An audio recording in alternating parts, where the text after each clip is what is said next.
Okay, happy birthday nga pala Ma'am Joanne sa'yo. So, ang question ko sa'yo, this is our question. Okay. So, pinag-isipan ko itong mabuti. Yes. Kasi, may, pinag-isipan ko itong mabuti. Ano ang nauna? Itlog o manok? Ang nauna is manok. Saan galing ang manok? Sa itlog. Ano ang nauna? Itlog o manok? Siguro itlog. Ba't nagbago?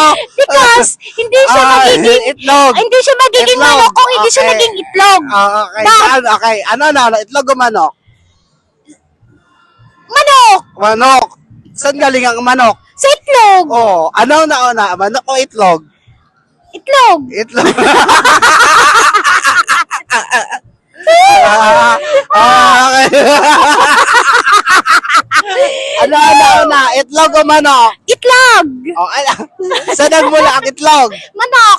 Oh, saan nagmula ang manok? Itlog. Oh, ano ang nauna? Itlog o manok? Itlog manok.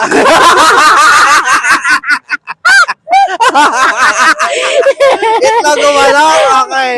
Manok. Manok? Yeah, I'm Okay. final answer. Manok. Final answer mo, manok. Yeah, yes. Saan nga galing ang itlog? Sa manok. Oh, asan galing ang manok?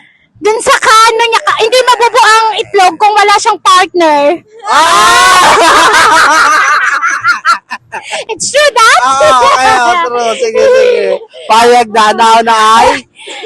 Ang itlog. Sabi mo itlog. Ano, manok? Itlog. Itlog na? Oh, bakit kasi nga, manok, may manok. Tapos, nabubuo kung wala siyang partner na manok.